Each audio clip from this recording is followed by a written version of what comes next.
Bagian 3 dari bukunya Malcolm Gladwell yang berjudul David and Goliath. Bagian 3, batas-batas kekuasaan. Bab 7, Rosemary Lawler. Ketika Troubles bermula di Irlandia Utara, Rosemary Lawler masih pengantin baru. Dia dan suaminya baru saja membeli rumah di Belfast. Mereka punya bayi. Ketika itu, musim panas 1969. Umat Katolik dan Protestan, dua komunitas agama yang hidup berdampingan dalam suasana rawan sepanjang sejarah negara itu, sedang gontok-gontokan. Terjadi pengeboman dan kerusuhan. Geng-geng militan Protestan, loyalis sebutannya, berkeliaran di jalan membakar rumah. Pasangan Lawler, penganut Katolik, dan umat Katolik selalu menjadi minoritas di Irlandia Utara. Tiap hari, mereka makin ketakutan.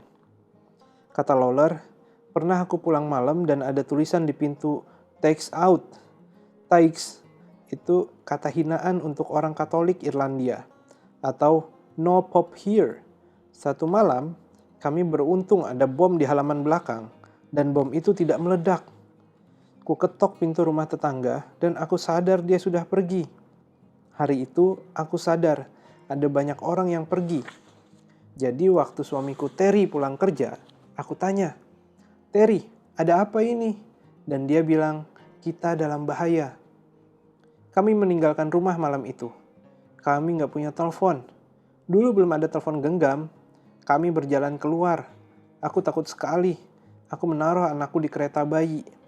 Aku kumpulkan pakaian yang paling bagus untuknya dan kami. Ada alas di bawah kereta bayi, dan kami menaruh semua di sana. Dan Terry bilang padaku, "Nah, Rosie, kita akan berjalan kaki keluar dari sini dan tersenyum ke semua orang." Aku gemeteran.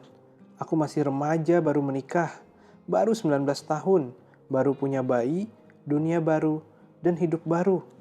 Semuanya diambil dariku. Tahu kan? Dan aku gak kuat melawannya. Rasa takut itu seram. Dan aku ingat waktu itu, aku merasa sangat takut. Tempat paling aman yang mereka ketahui adalah kawasan Katolik Ballymurphy di West Belfast, tempat tinggal orang tua Lawler. Tapi mereka nggak punya mobil, dan karena Belfast sedang rusuh, nggak ada taksi yang mau masuk kawasan Katolik. Akhirnya mereka menipu taksi supaya berhenti dengan berkata bayi mereka sakit dan perlu dibawa ke rumah sakit. Mereka menutup pintu mobil dan Terry berkata kepada si sopir, "Aku mau kamu membawa kami ke Ballymurphy." Si sopir pun berkata, "Tidak, saya nggak mau." Tapi Terry membawa tongkat besi berujung runcing untuk meratakan arang di perapian. Dia mengeluarkan tongkat itu dan menodong leher si sopir dengan ujung runcingnya, lalu mengancam, "Kamu harus membawa kami ke sana." Sopir taksi pun membawa mereka ke pinggir Ballymurphy dan berhenti. "Saya nggak peduli kalau kamu tusuk," katanya. "Saya nggak mau maju lagi." Pasangan Lawler membawa bayi dan harta mereka, lalu lari menyelamatkan diri. Awal 1970, keadaan memburuk. Pada Paskah, terjadi kerusuhan di Ballymurphy. Tentara Inggris dipanggil. Sepasukan kendaraan lapis baja dengan bemper berkawat duri berpatroli di jalan. Lawler sering mendorong kereta bayinya melewati prajurit yang membawa senapan otomatis dan granat gas air mata. Pada suatu akhir minggu bulan Juni, terjadi adu tembak di kawasan tetangga. Sekelompok orang Katolik bersenjata api menembaki sekelompok orang Protestan. Sebagai balasan, loyalis Protestan mencoba membakar satu gereja Katolik dekat dermaga. Selama 5 jam, kedua pihak bertempur dalam adu tembak maut. Ratusan kebakaran terjadi di kota. Menjelang akhir minggu, 6 orang tewas dan 200 lebih terluka. Menteri Urusan Irlandia Utara terbang dari London, meninjau kekacauan, dan buru-buru kembali ke pesawatnya. "Demi Tuhan, bawakan saya scotch besar," katanya sambil memegangi kepala. "Negara macam apa ini?" Seminggu kemudian, seorang perempuan datang ke Ballymurphy. Namanya Harriet Carson. Dia terkenal karena pernah menggebuk kepala Maggie Thatcher dengan tas di City Hall, kata Lawler. "Aku mengenalnya sejak kecil." Harriet datang membawa 2 tutup panci yang dipukul-pukulkan sambil berteriak, "Ayo, keluar, keluar! Orang dibantai di Lawler Falls." Dia berteriak seperti itu. Dan aku ke pintu. Keluargaku ada di sana semua. Dan dia berteriak, mereka terkunci di dalam rumah. Anak-anak mereka nggak bisa mendapat susu, teh, atau roti. Ayo keluar, ayo keluar. Kita harus berbuat sesuatu. Lower Falls adalah kawasan Katolik di daerah bawah bukit dari Ballymurphy. Lawler bersekolah di Lower Falls. Pamannya tinggal di sana. Begitu pula banyak sekali sepupunya. Dia kenal orang di Lower Falls, sebanyak yang dia kenal di Ballymurphy. Tentara Inggris telah menetapkan jam malam di kawasan itu selagi menggeledah untuk mencari senjata ilegal. Aku dulu nggak tahu apa artinya jam malam, kata Lawler. Nggak tahu, aku sampai bertanya ke orang, apa artinya? Dia menjawab, mereka nggak boleh keluar rumah. Aku bilang, kok bisa begitu? Aku kaget sekali, kaget. Maksudnya, orang-orang dikurung dalam rumah. Mereka nggak bisa keluar mencari roti atau susu. Sementara orang Inggris, tentara Inggris mendobrak pintu dan mengacak-acak, mencari-cari. Aku berpikir, apa? Yang terpikir semua orang, ada orang-orang yang dikurung dalam rumah, ada anak-anak. Ingat, beberapa rumah itu, di dalamnya ada 12 hingga 15 anak. Tahu kan, dulu seperti itu. Apa maksudnya mereka nggak boleh keluar rumah? Mereka marah. Rosemary Lawler sekarang berumur 60-an. Perempuan bertubuh kukuh dengan pipi merah dan rambut pendek putih pirang yang disisir ke samping. Dia seorang penjahit dan bajunya bergaya blus warna terang bermotif kembang dan celana panjang putih 3/4. Dia bicara mengenai hal-hal yang telah terjadi lama sekali. Tapi dia ingat setiap saatnya. Bapakku berkata, orang-orang Inggris mereka akan mengkhianati kita. Mereka bilang mereka ada di sini untuk melindungi kita. Mereka akan mengkhianati kita, kamu tunggu saja dan lihat.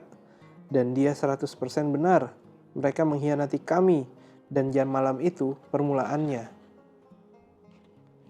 Pada tahun ketika Irlandia Utara mulai kacau, dua ekonom, Nathan Leeds dan Charles Wolfe Jr., menulis laporan mengenai cara menghadapi perlawanan pemberontak. Leeds dan Wolfe bekerja untuk Rand Corporation, lembaga think tank bergengsi yang didirikan sesudah Perang Dunia Kedua oleh Pentagon. Laporan mereka berjudul Rebellion and Authority. Pada tahun-tahun itu, ketika dunia mengalami ledakan kekerasan, semua orang membaca Leeds and Wolfe. Rebellion and Authority menjadi pedoman untuk Perang Vietnam. Bagi polisi, untuk menghadapi kerusuhan sipil, dan bagi pemerintah untuk menghadapi terorisme. Kesimpulannya sederhana. Yang menjadi dasar analisis kami adalah asumsi bahwa populasi sebagai individu atau kelompok berperilaku rasional, menghitung untung rugi sampai bisa dikaitkan dengan berbagai pilihan tindakan, dan memilih sesuai hasil perhitungan itu. Konsekuensinya, mempengaruhi perilaku masyarakat itu tidak memerlukan simpati atau mistikisme, tetapi pemahaman yang lebih baik atas untung rugi terkait individu atau kelompok yang bersangkutan dan cara penghitungannya. Dengan kata lain, menaklukkan pemberontak pada dasarnya adalah soal matematika. Jika ada kerusuhan di jalan-jalan Belfast, itu karena kerugian para perusuh kalau membakar rumah dan memecahkan jendela kurang tinggi. Dan ketika Leeds dan Wolfe berkata, mempengaruhi perilaku masyarakat tidak memerlukan simpati dan mistikisme. Yang mereka maksud adalah bahwa tidak ada yang penting selain perhitungan. Jika berada dalam posisi berkuasa, Anda nggak perlu mengkhawatirkan perasaan pelanggar hukum mengenai apa yang Anda lakukan. Anda hanya perlu bersikap cukup tegas supaya mereka berpikir dua kali. Jenderal yang mengepalai pasukan Inggris di Irlandia Utara seolah keluar dari halaman-halaman Rebellion and Authority. Namanya Ian Freeland. Dia pernah berjasa di Normandia pada Perang Dunia Kedua, dan kemudian berpengalaman melawan pemberontak di Siprus dan Zanzibar. Dia langsing dan terus terang, dengan punggung lurus, rahang persegi, dan tangan kuat, dia memberi kesan yang tepat untuk seseorang yang tahu apa yang harus dilakukan dan akan melakukannya. Ketika tiba di Irlandia Utara, dia langsung menyatakan bahwa kesabarannya terbatas. Dia nggak takut menggunakan kekerasan. Dia sudah mendapat perintah Perdana Menteri. Tentara Inggris harus menindak tegas dan terlihat menindak tegas para begundal dan orang-orang bersenjata. Pada 30 Juni 1970, tentara Inggris menerima informasi rahasia. Ada bahan peledak dan senjata yang disembunyikan di satu rumah di 24 Balkan Street, Lower Falls katanya. Langsung Freeland mengirim 5 panser berisi prajurit dan polisi. Ketika rumah itu digeledah, ditemukanlah simpanan senjata dan amunisi. Di luar, orang berkerumun. Ada yang melempar batu. Batu lalu berganti bom molotov. Kerusuhan pecah. Pada pukul 10 malam, tentara Inggris telah kehabisan kesabaran. Helikopter tentara dengan pengeras suara berputar-putar di Lower Falls, memerintahkan semua warga tetap dalam rumah atau ditangkap. Selagi jalan-jalan mulai sepi, tentara menggeledah dari rumah ke rumah.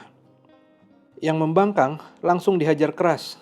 Pagi berikutnya, Freeland yang merasa menang membawa 2 pejabat pemerintah Protestan dan sekelompok wartawan berkeliling kawasan itu di bak truk terbuka, meninjau jalan-jalan yang sepi, seperti sebagaimana dikatakan seorang prajurit sesudahnya, Raja Inggris berburu harimau.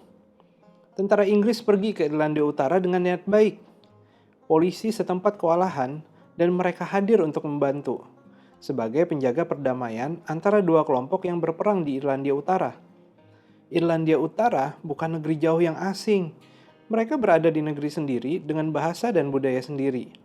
Mereka punya sumber daya, senjata, prajurit, dan pengalaman yang mengungguli semua elemen pemberontak yang mereka coba kendalikan. Ketika Freeland berkeliling di jalan-jalan kosong Lower Falls pagi itu, dia percaya bahwa dia dan anak buahnya akan pulang ke Inggris pada akhir musim panas. Tapi itu tidak terjadi. Sebaliknya, apa yang seharusnya hanya berlangsung selama beberapa bulan, berubah menjadi 30 tahun pertumpahan darah dan kekacauan. Di Irlandia Utara, Inggris membuat kesalahan sederhana. Tentara Inggris terjebak dalam kepercayaan bahwa karena sumber daya, senjata, prajurit, dan pengalaman yang mereka miliki lebih unggul daripada unsur-unsur pemberontak yang mereka coba kendalikan, pendapat rakyat Irlandia Utara terhadap mereka dianggap tidak penting. Jenderal Freeland percaya Leeds and Wolfe ketika mereka berkata mempengaruhi perilaku masyarakat tidak membutuhkan simpati dan mistikisme, dan Leeds and Wolfe keliru. Konon, sebagian besar revolusi bukan disebabkan kaum revolusioner, melainkan kebodohan dan kebrutalan pemerintah, kata Shane McSteofine, kepala staf pertama Provisional Irish Republic Army, ketika mengenang tahun-tahun pertama itu. Nah, awalnya memang seperti itu di Irlandia Utara. Cara paling sederhana untuk mengerti kesalahan Inggris di Irlandia Utara adalah membayangkan ruang kelas. Kelas taman kanak-kanak, ruangan dengan dinding berwarna cerah yang penuh gambar anak. Mari kita sebut sang guru Stella. Ruang kelas itu divideokan sebagai bagian proyek Carey School of Education, University of Virginia, dan sudah ada cukup banyak rekaman untuk menunjukkan seperti apa kerja Stella sebagai guru dan seperti apa kelasnya. Bahkan sesudah beberapa menit saja, langsung terlihat bahwa keadaannya nggak beres. Stella duduk di kursi depan. Dia membacakan buku yang dipegangnya keras-keras. 7 iris tomat, 8 zaitun segar, 9 potong keju. Seorang anak perempuan berdiri di depan Stella, ikut membaca, dan di sekelilingnya kelas kacau. Versi mini Belfast pada musim panas 1970, seorang anak perempuan berjungkir balik melintasi ruang kelas. Seorang anak laki-laki membuat wajah aneh. Sebagian besar isi kelas tampak tidak memperhatikan sama sekali. Beberapa murid malah berbalik badan, menghadapkan punggung ke Stella. Jika masuk ke kelas Stella, apa yang bakal Anda pikirkan? Saya duga reaksi pertama Anda adalah menganggap Stella punya murid-murid yang susah diatur. Barangkali dia mengajar di sekolah di kawasan miskin dan para muridnya berasal dari keluarga-keluarga bermasalah. Barangkali murid-muridnya datang ke sekolah tanpa memiliki rasa hormat terhadap otoritas atau pembelajaran. Leeds and Wolfe bakal berkata, dia benar-benar perlu menegakkan disiplin. Anak-anak seperti itu perlu dikerasin. Mereka perlu aturan. Jika tidak ada keteraturan dalam kelas, mana bisa belajar? Tapi sebenarnya, sekolah Stella tidak berada di lingkungan buruk. Murid-muridnya nggak susah diatur. Ketika jam pelajaran dimulai, mereka berkelakuan baik dan memperhatikan. Siap belajar. Mereka nggak kelihatan seperti anak nakal. Mereka baru nakal sesudah pelajaran berlangsung lama dan hanya menanggapi perilaku Stella. Stella menyebabkan krisis. Bagaimana caranya? Dengan mengajar secara nggak becus. Stella menyuruh anak perempuan ikut membaca sebagai cara untuk melibatkan murid-murid lain. Tapi, pengaturan waktu antara keduanya sangat lambat dan kaku. Lihat bahasa tubuhnya, kata salah seorang peneliti Virginia, Bridget Hammer. Sewaktu kami menonton Stella, sekarang dia hanya bicara ke satu anak dan tidak memberi perhatian kepada anak yang lain. Koleganya, Robert Pianta, menambahkan, tidak ada irama, tidak ada langkah, nggak jelas tujuannya, nggak ada artinya apa yang dia kerjakan. Ketika itulah kelas mulai berantakan. Seorang anak mulai berekspresi aneh-aneh. Ketika ada yang jungkir balik, Stella nggak memperhatikan. 3 atau 4 murid di sebelah kanan masih mencoba mengikuti. Tapi Stella terlalu fokus pada buku sehingga tidak membantu mereka. Sementara itu, di sebelah kiri Stella, 5 atau 6 anak telah berbalik badan. Tapi itu karena mereka kebingungan, bukan membangkang. Pandangan mereka ke buku terhalang anak yang berdiri di depan Stella. Mereka nggak bisa ikut membaca. Seringkali kita berpikir mengenai otoritas sebagai tanggapan terhadap pembangkangan. Kalau ada anak yang berubah, guru menertibkannya. Namun, kelas Stella memberi kesan sesuatu yang lumayan berbeda. Ketidakpatuhan bisa juga menjadi tanggapan terhadap otoritas. Jika guru tidak melakukan pekerjaan dengan baik, anak akan menjadi nggak patuh. Pada kelas seperti ini, orang akan menyebut yang terjadi sebagai masalah perilaku, kata Hammer. Kami sedang menonton salah seorang murid Stella menggeliat, mengernyit, menekuk-nekuk wajah, dan melakukan apapun yang dapat dilakukan untuk menghindari gurunya. Tapi, salah satu yang kami temukan adalah hal semacam ini lebih sering merupakan masalah keterlibatan daripada masalah perilaku. Jika guru benar-benar melakukan sesuatu yang menarik, anak-anak itu bisa ikut terlibat. Daripada menanggapi dengan cara, aku mau mengendalikan perilakumu, guru perlu berpikir bagaimana caranya melakukan sesuatu yang menarik supaya kamu nggak berulah. Video berikutnya yang Pianta dan Hammer putar adalah video guru kelas 3 yang memberi pekerjaan rumah kepada murid-muridnya. Tiap murid diberi 1 lembar tugas, dan guru membacakan soal bersama seluruh murid, keras-keras. Pianta sewot. Gagasan membaca soal bersama anak-anak umur 8 tahun itu nggak pantas, katanya. Buat apa? Apakah ada tujuannya untuk pendidikan? Anak-anak itu sudah bisa membaca. Sama saja seperti pelayan restoran memberi Anda menu, lalu membacakannya kepada Anda. Seorang anak laki-laki yang duduk di sebelah guru mengangkat tangan di tengah pembacaan, dan tanpa menatapnya, guru menggenggam pegelangan tangan dan menurunkan tangan si anak. Anak lain mulai mengerjakan pekerjaan rumah itu. Tindakan yang sangat logis, mengingat yang sedang dilakukan guru nggak ada tujuannya. Guru langsung mencelanya. Ini pekerjaan rumah. Itu satu momen pendisiplinan. Anak-anak itu melanggar aturan. Guru menanggapi dengan tegas dan langsung. Jika menontonnya, tanpa mendengar suaranya, Anda akan menganggapnya sebagai penerapan sempurna ajaran Leitz and Wolf. Tapi jika Anda mendengarkan apa yang dikatakan guru dan memikirkan kejadian itu dari sudut pandang si anak, jelaslah bahwa efek yang diharapkan nggak akan terjadi. Anak itu nggak akan jadi makin menghargai pentingnya mengikuti aturan. Dia akan marah dan kecewa. Mengapa? Karena hukumannya semena-mena. Dia nggak bisa bicara dan menyampaikan pendapatnya. Dan dia ingin belajar. Jika anak itu kemudian membangkang, itu karena gurunya yang membuat dia seperti itu. Sebagaimana Stella membuat murid yang bersemangat dan penuh perhatian jadi berjungkir balik di kelas. Ketika orang yang berkuasa ingin yang lainnya menurut, yang paling penting adalah kelakuan si orang berkuasa itu sendiri. Itulah yang disebut prinsip legitimasi. Dan legitimasi didasarkan pada 3 hal. Pertama, orang-orang yang diminta mematuhi otoritas harus merasa bisa bersuara, bahwa jika mereka bicara, mereka akan didengar. Kedua, hukum harus bisa diprediksi. Harus ada harapan yang masuk akal bahwa aturan besok akan mirip dengan aturan hari ini. Dan ketiga, otoritas harus adil. Nggak boleh memperlakukan satu kelompok berbeda dengan yang lain. Semua orang tua yang baik mengerti ketiga prinsip itu secara tersirat. Jika ingin menghentikan Joni kecil memukul adiknya, Anda nggak bisa mengabaikannya pada satu kesempatan dan meneriakinya pada kesempatan lain.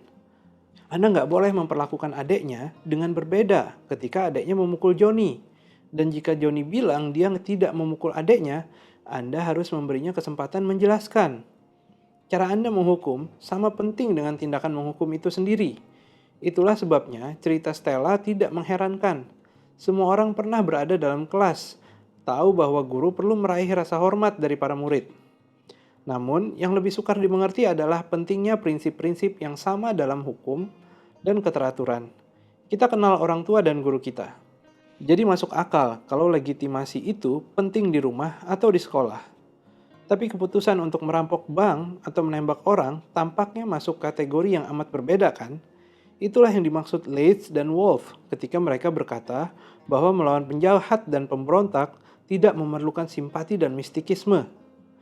Mereka berkata bahwa pada tingkatan itu, keputusan untuk mematuhi hukum berdasar kepada perhitungan rasional untung rugi, tidak pribadi. Tapi itulah kesalahan mereka, karena menaklukkan penjahat dan pemberontak ternyata sama bergantungnya kepada legitimasi, sebagaimana membuat anak-anak tertib dalam kelas.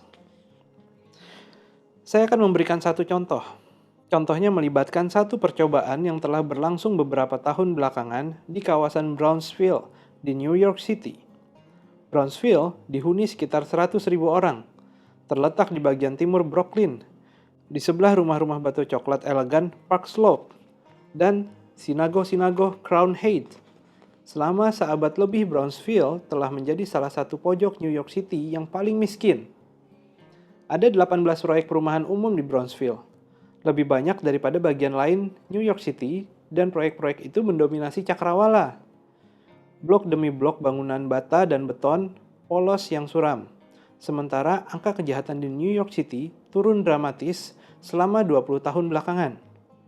Brownsville selalu tertinggal, direcoki geng-geng remaja yang berkeliaran di jalan dan merampok orang yang lewat. Berkali-kali polisi menambah jumlah petugas di jalan-jalan Brownsville, tapi efeknya tidak pernah bertahan lama. Pada 2003, seorang polisi bernama Joan Jeff menjadi kepala Biro Perumahan Kota yang bertanggung jawab atas proyek-proyek perumahan Brownsville. Dia memutuskan akan mencoba sesuatu yang baru. Jeff memulai dengan membuat daftar semua Brownsville yang pernah ditangkap polisi minimal 1 kali dalam 12 bulan sebelumnya. Daftar itu berisi 106 nama dari 180 penangkapan.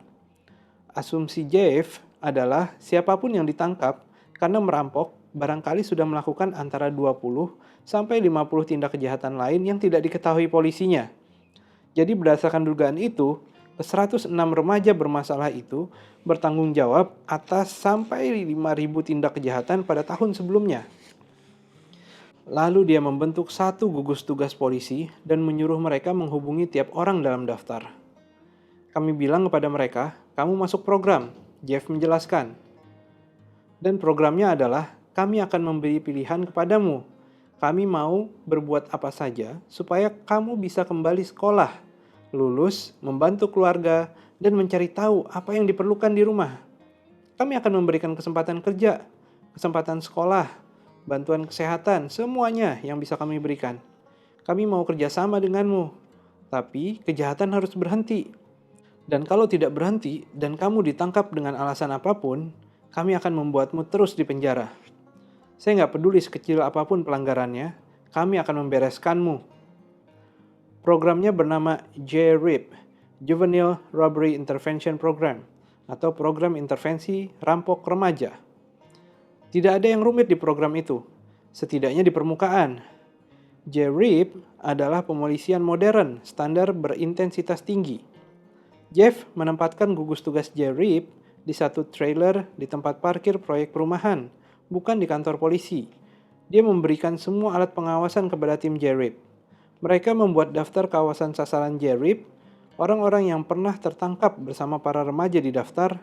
Mereka membuka Facebook dan mengunduh foto teman-teman remaja sasaran JRIP dan mencari afiliasi geng. Mereka bicara dengan saudara dan ibu dan memasang peta besar yang menunjukkan jejaring pertemanan yang mengelilingi tiap orang, seperti organisasi intelijen yang melacak pergerakan tersangka teroris. Saya punya orang yang berada di lapangan setiap saat, kata Jeff.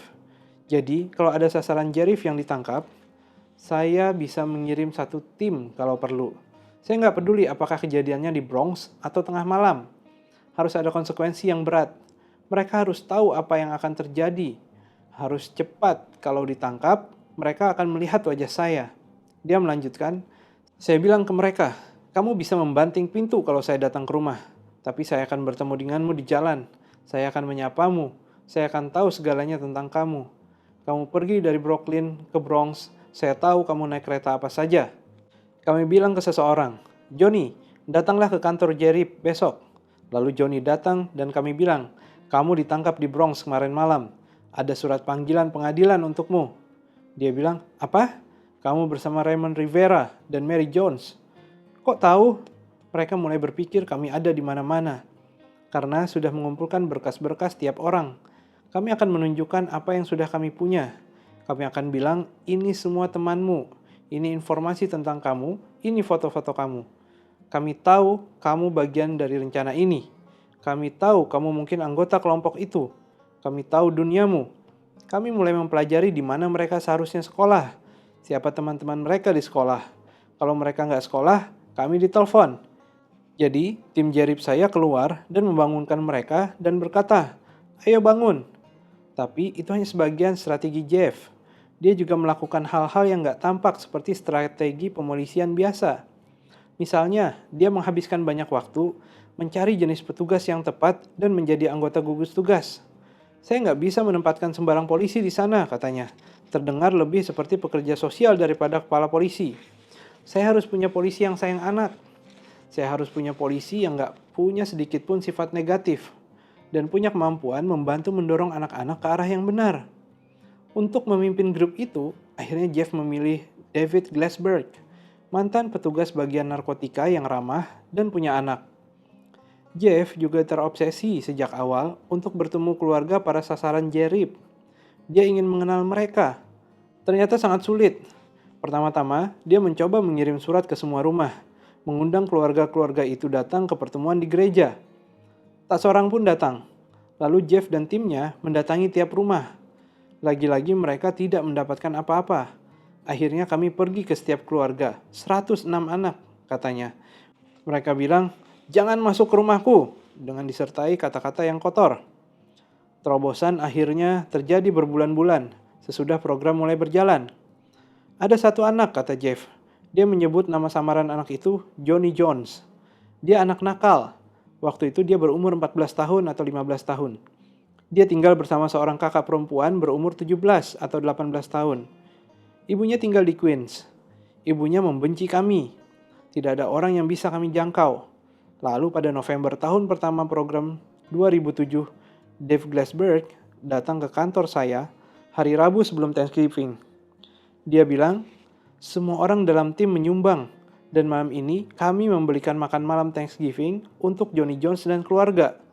Dan saya bilang, kamu bercanda? Dia kan anak nakal. Dia menjawab, tahu kenapa kami melakukan itu? Kita bakal kehilangan dia, tapi ada 7 anak lain di keluarga itu. Kita harus melakukan sesuatu untuk mereka. Mata saya berkaca-kaca, lalu dia bilang, nah, ada banyak keluarga lain, kita mau apa? Waktu itu pukul 10 pagi, sehari sebelum Thanksgiving. Dan saya bilang, Dave, bagaimana kalau saya ke komisaris polisi dan coba usahakan supaya kita bisa mendapat $2.000 untuk membeli kalkun untuk semua keluarga itu. Bisa tidak? Dia pergi ke lantai atas, ke kantor para petinggi di markas polisi, dan minta bertemu sejenak dengan komisaris polisi. Saya bilang, ini yang dilakukan Dave Glassberg dengan timnya. Saya mau membeli 125 kalkun. Bisakah saya mendapat bantuan dana? Dia bilang, ya. Glassberg menyuruh anak buahnya lembur. Mereka mendapat kalkun beku dan truk berpendingin, dan malam itu berkeliling di proyek perumahan Brownsville. Kami menaruh kalkun dalam kantong bersama brosur bertuliskan, dari keluarga kami untuk keluarga Anda, selamat Thanksgiving. Jeff sedang duduk di kantornya di markas polisi New York di tengah Manhattan. Dia berseragam polisi, jangkung dan tangguh dengan rambut hitam tebal dan logat Brooklyn.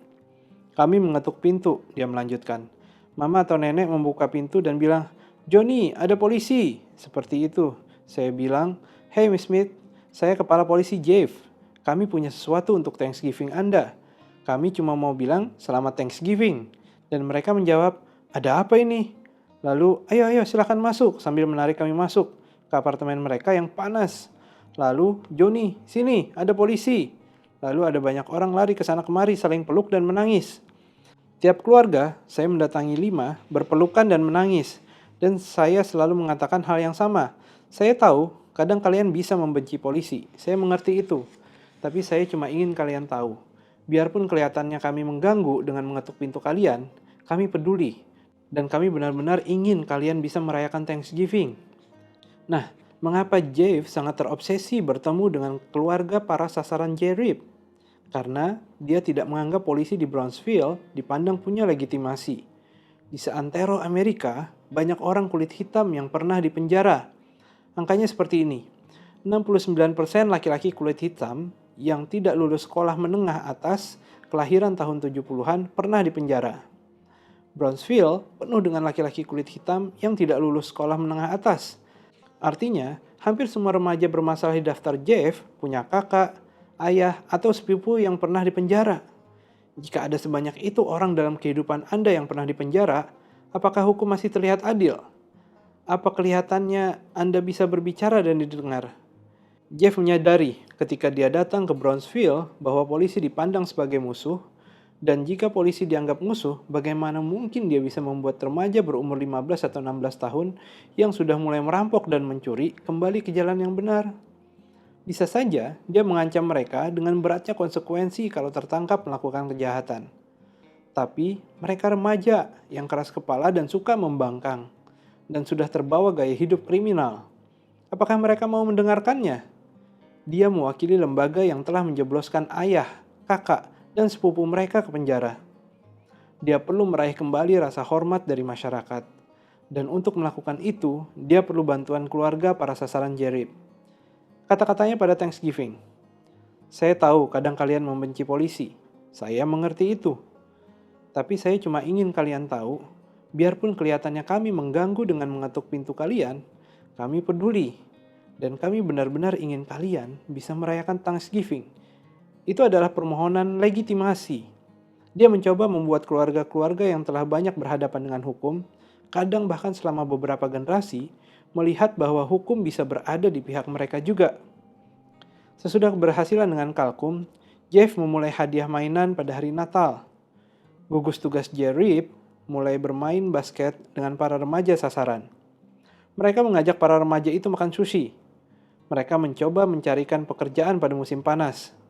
Mereka mengantar para remaja itu ke dokter. Lalu Jeff mengadakan makan malam Natal, mengundang tiap remaja sasaran J-Rip bersama seluruh keluarga mereka. Tahu apa yang saya lakukan di acara itu bersama anak-anak J-Rip? Kata Jeff. Mereka bergaya tangguh di depan teman-temannya. Jadi saya memeluk mereka. Selalu, ayo sini berpelukan. Jeff tidak bertubuh kecil. Dia kuat dan menggentarkan. Bayangkan, dia mendekati remaja krempeng dengan lengan terentang. Pelukannya bakal menelan anak muda itu. Kedengarannya seperti adegan film Hollywood yang jelek kan? Kalkun pada Thanksgiving, pelukan dan tangisan.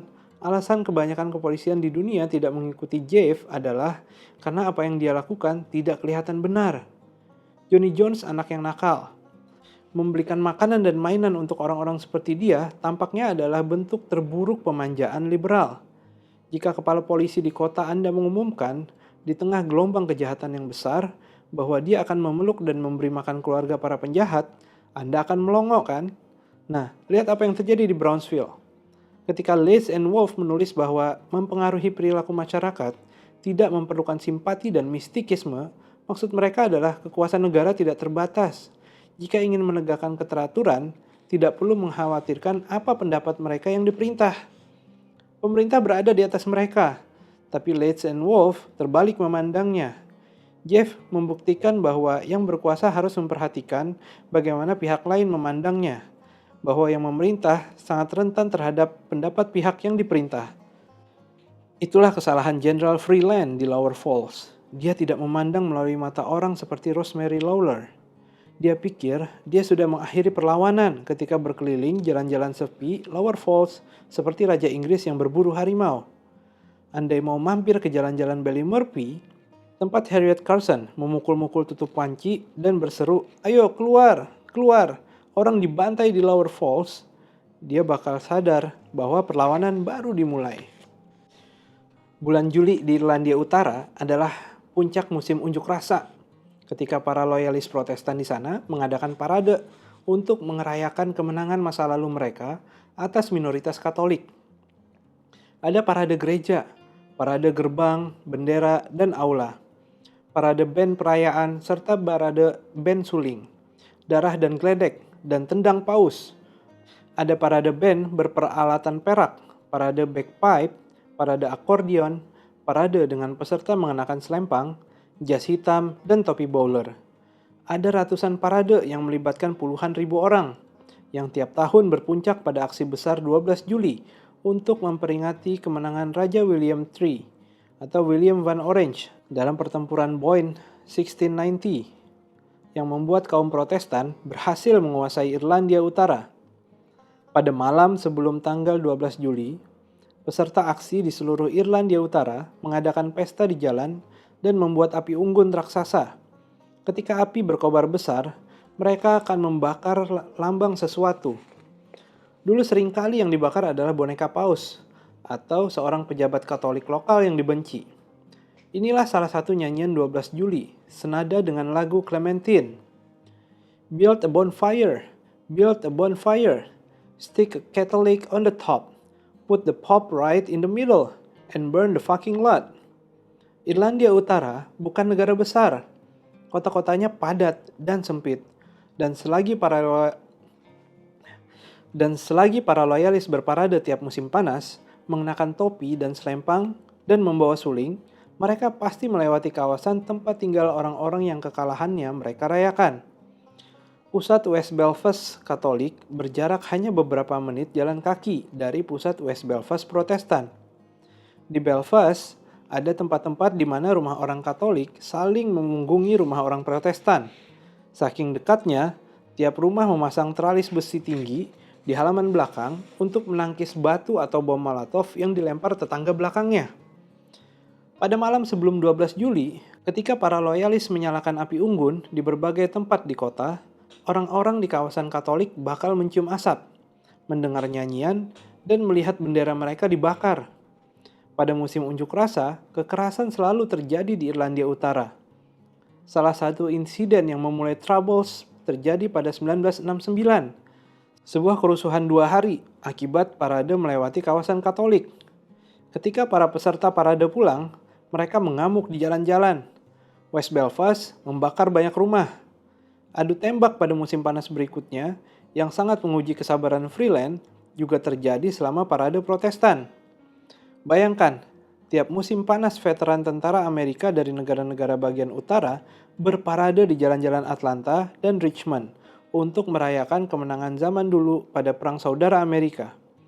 Pada tahun-tahun kelam Irlandia Utara, ketika umat Katolik dan Protestan saling bantai, itulah rasanya musim unjuk rasa.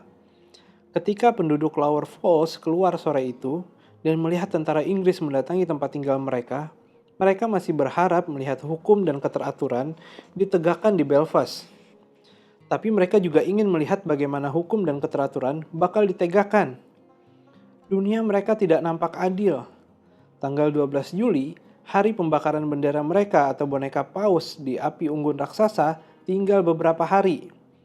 Lembaga yang bertanggung jawab memisahkan kedua pihak selama musim unjuk rasa adalah polisi, Royal Ulster Constabulary atau RUC.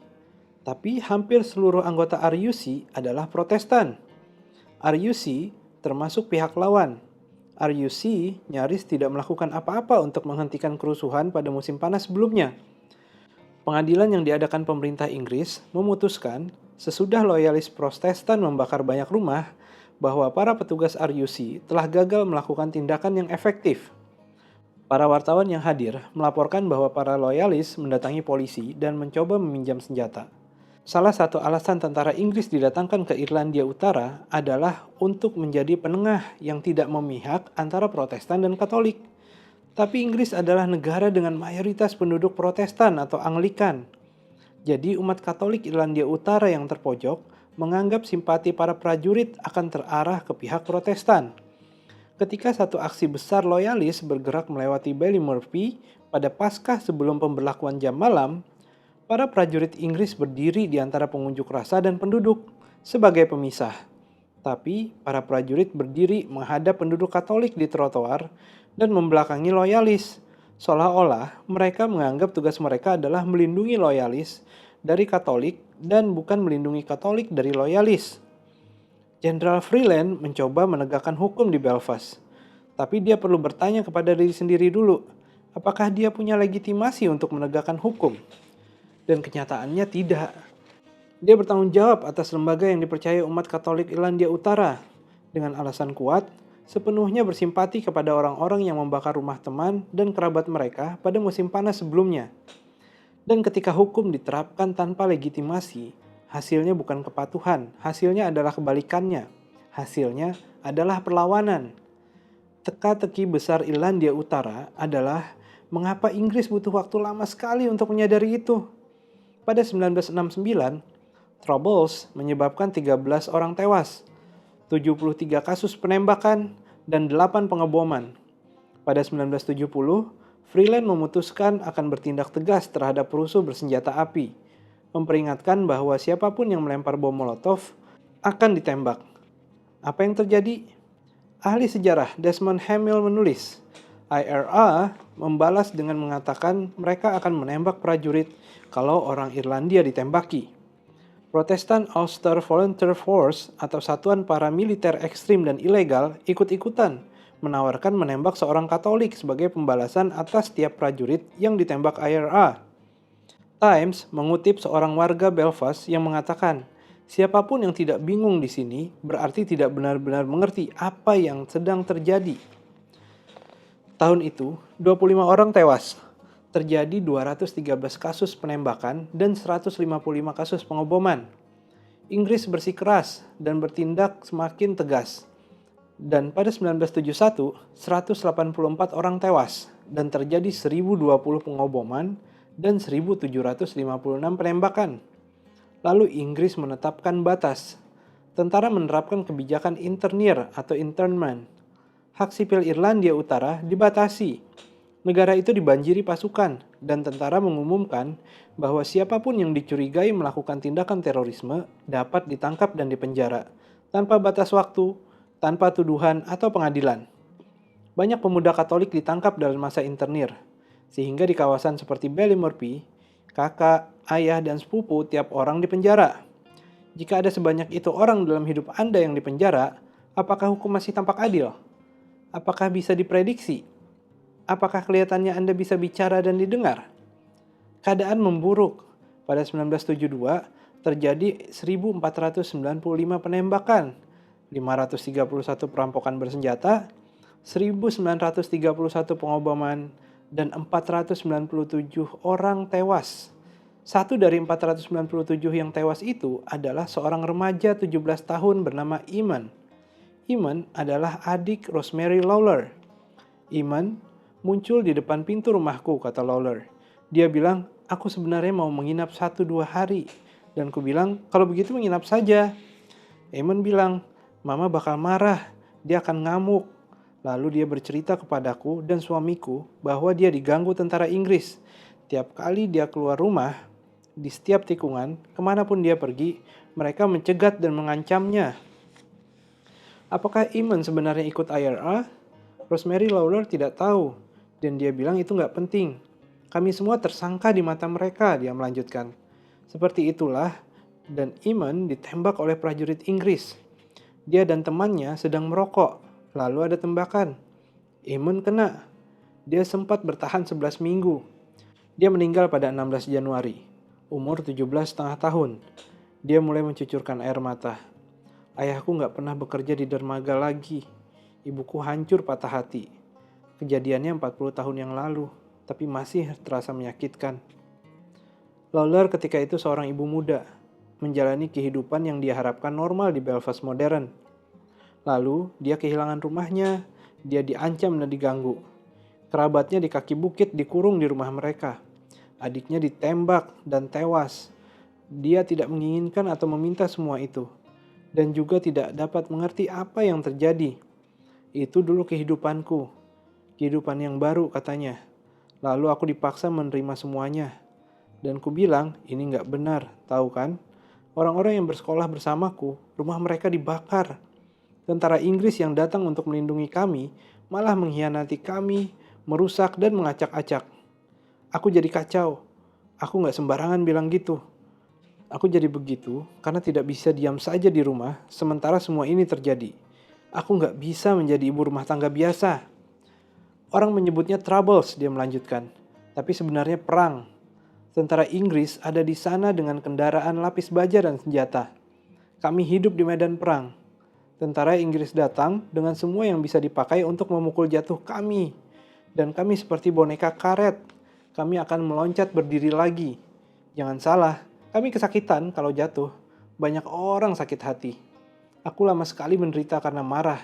Dan aku meminta maaf kepada anak-anakku karena itu. Tapi keadaan memaksa. Aku bukan seperti itu dulu. Aku gak terlahir seperti itu. Ini dipaksakan padaku.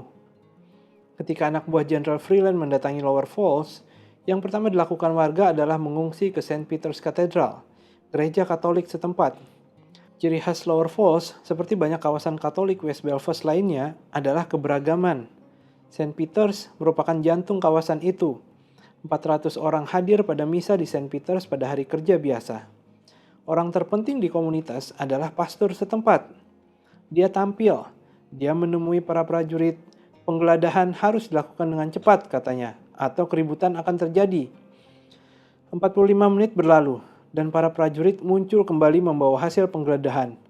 15 pistol, satu senapan semi-otomatis Schmeisser, dan sejumlah bahan peledak serta amunisi. Patroli prajurit bersiap pergi melewati jalan keluar Lower Falls.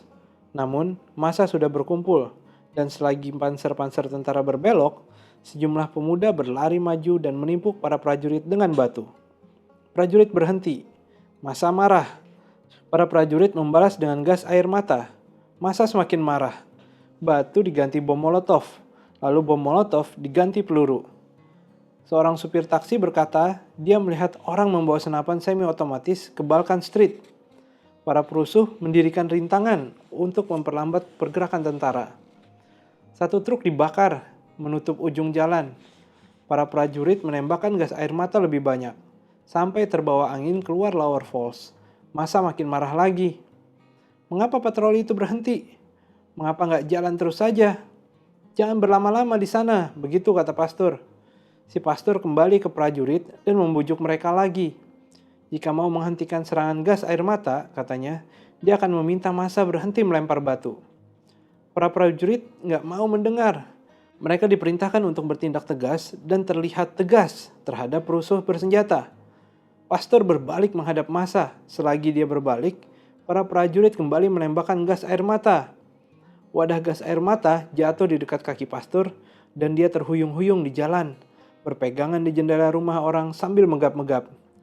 Dalam kawasan yang sangat saleh, sampai-sampai 400 orang akan menghadiri misa pada hari kerja, tentara Inggris menyerang pastor dengan gas air mata. Itulah awal kerusuhan. Freeland memanggil bala bantuan. Untuk menaklukkan komunitas berisi 8.000 orang yang berjubel di rumah-rumah kecil dan jalan-jalan sempit, datang 3.000 prajurit Inggris. Dan bukan sembarang pasukan yang datang. Ke kawasan yang sangat Katolik itu, Freeland mendatangkan para prajurit Royal Scots, salah satu resimen yang paling protestan di seluruh angkatan bersenjata.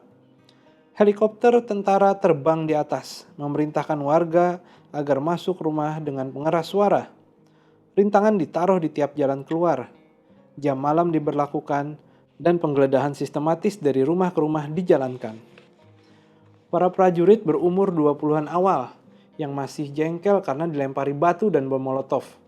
Mendobrak rumah demi rumah, menjebol dinding dan langit-langit, dan mengacak-acak kamar tidur. Dengarlah salah seorang prajurit Inggris yang mengenang kejadian malam itu. Ada orang yang masih memakai piyama, keluar dan memaki, lalu memukul kepala Stan dengan lampu meja. Stan menghindar dan memukul balik dengan popor senapan. Saya tahu ada banyak prajurit yang memanfaatkannya untuk melampiaskan kemarahan. Ada banyak orang dipentung dan rumah diacak-acak dari atas ke bawah. Semua isi rumah berantakan, tapi masih ada yang menonjol. Foto sekolah, foto keluarga yang tersenyum dipecahkan. Pernak-pernik dan salib dipatahkan. Anak-anak menangis. Kaca bingkai foto paus yang dipecahkan.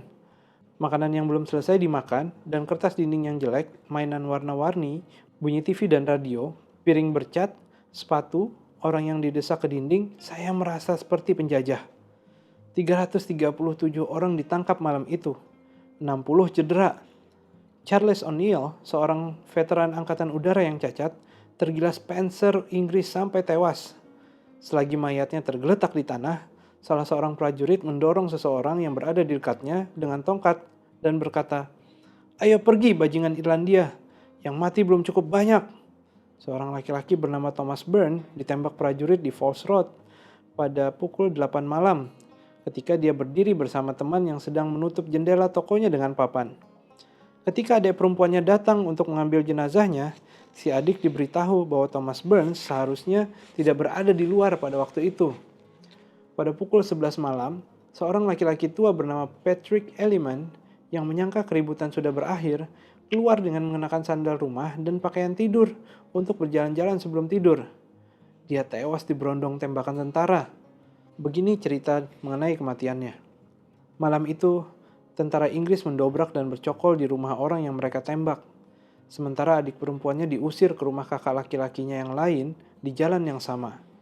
Pendudukan seenaknya di rumah itu diketahui siang esoknya pada jeda jam malam ketika si kakak bersama putri dan menantunya pergi ke rumah itu dan mendapati pintu jebol, jendela pecah, baju-baju berserakan di lantai, alat cukur tergeletak di sofa, dan cangkir bekas pakai ada di dapur. Para tetangga memberitahu bahwa para prajurit juga tidur di kamar-kamar atas. Pintu jebol, jendela pecah, cangkir kotor di dapur. Leeds and Wolf percaya bahwa yang penting hanyalah aturan dan prinsip rasional. Tapi yang sebenarnya penting adalah ratusan hal kecil yang dilakukan atau tidak dilakukan pihak berkuasa untuk menyatakan legitimasi. Seperti tidur di ranjang orang yang baru ditembaknya dan mengacak-ngacak barang-barangnya. Pada minggu pagi, situasi di Lower Falls makin genting. Lower Falls bukan kawasan kaya. Banyak orang dewasa di sana menganggur atau memiliki pekerjaan yang tidak tetap. Jalan-jalannya penuh sesak dan rumah-rumahnya kecil. Rumah deret bata merah berteras buatan abad ke-19 dengan biaya murah. Dengan satu kamar per lantai dan kamar mandi di halaman belakang. Hanya sedikit rumah yang punya lemari es. Itu pun gelap dan lembab. Orang harus membeli roti setiap hari karena kalau disimpan akan berjamur. Tapi jam malam berlaku sepanjang 36 jam dan roti habis. Kawasan-kawasan Katolik di West Belfast sangat berdekatan dan terhubung oleh banyak sekali ikatan pernikahan dan persaudaraan. Sehingga kabar mengenai musibah di Lower Falls cepat menyebar. Harriet Carson berjalan di tengah Ballymurphy, memukul-mukul tutup panci.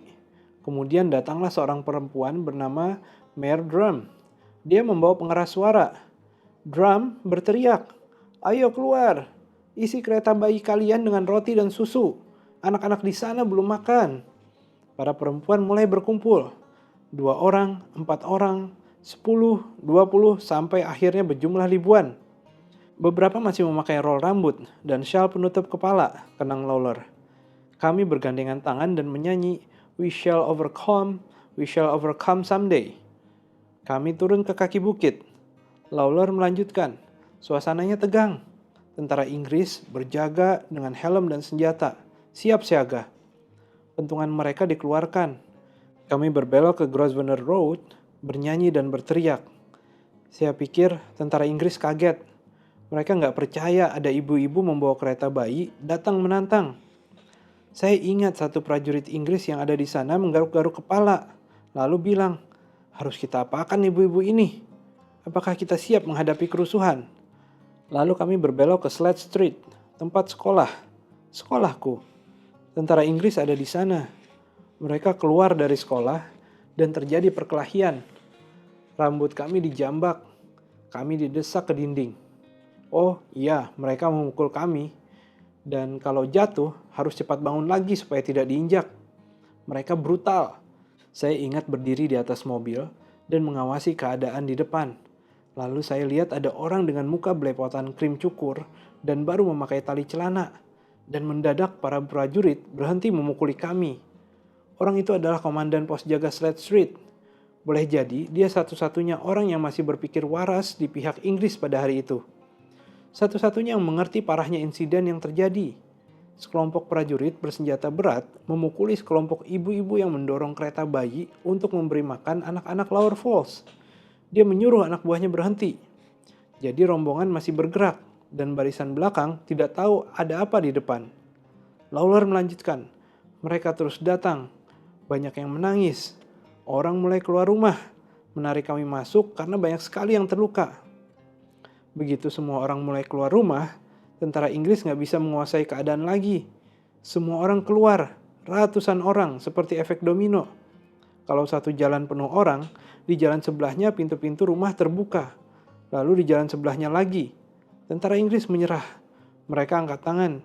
Ibu-ibu memaksa. Kami terus memaksa. Sampai kami bisa masuk, lalu kami masuk dan kami menghentikan jam malam. Aku sering mengingatnya. Ya Tuhan, rasanya semua orang senang. Kami berhasil. Aku ingat pulang dengan merasa gentar dan jengkel dan cemas karena semua itu. Aku ingat bicara dengan ayahku sesudahnya. Aku bilang, ya, yang ayah katakan terjadi. Mereka mengkhianati kita. Dan dia berkata, benar, tentara Inggris, itulah kelakuan mereka. Dia benar, mereka mengkhianati kami dan itu awalnya. Bersambung di video berikutnya.